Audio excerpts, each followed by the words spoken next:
After her sister Natasha died, Sonha began sleeping in the hospital. She returned home to wash her clothes a few days a month, but those days become fewer and fewer. No reason to return, no need to wash her clothes, she only wears hospital scrubs anyway. She wakes on a cot in a trauma unit. She sleeps there intentionally in anticipation of the next critical patient. Some days, roused by the shock of footsteps, the cries of family members, she stands and the body takes her place on a cot and she works on resuscitation, knowing she awake because she could dream nothing like this. A man is waiting here to see you, a nurse says. Sona, still on the cot, rubs the weariness from her eyes. About what? The nurse hesitates. He's right out here. A minute after, in the hallway, the man introduced himself. My name is Ahmed. She speaks Russian without an accent. But by how Sona feels more comfortable conversing in Chechen, a short bird descends from Ahmed's face. For a moment, she thinks he's a religious man, then remembers that most men have grown their beards out. Few have shaving cream, fewer have mirrors. The war has made the country's cheek and chins devote. He gestured to a small girl, no elder than 8, standing beside him. My wife and I cannot care for her, Ahmed says. You must take her. This isn't an orphanage. There are no orphanage.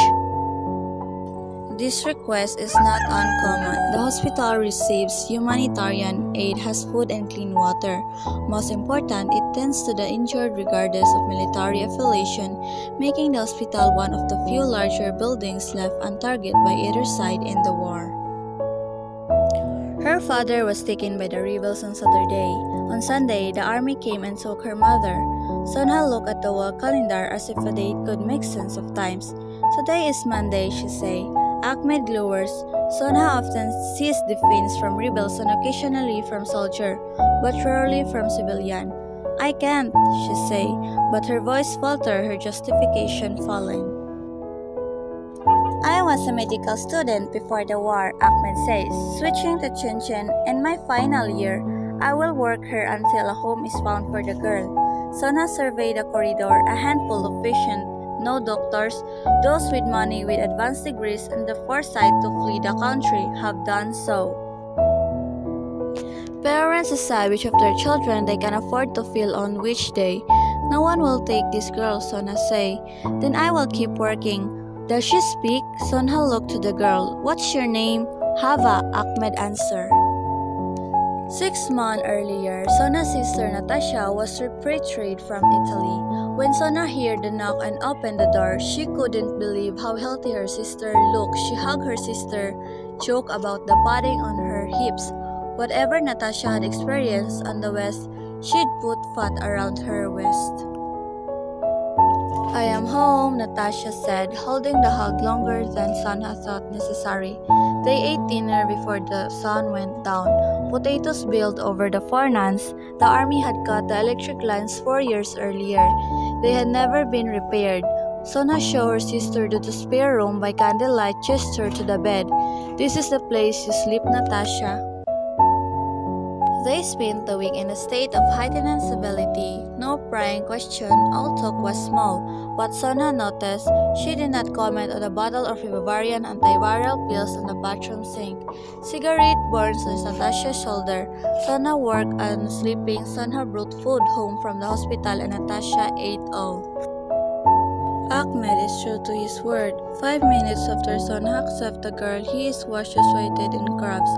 Sonha takes him on a tour of the hospital. All but 2 wings are closed for lack of staff. She shows him the cardiology, internal medicine, and endocrinology wards.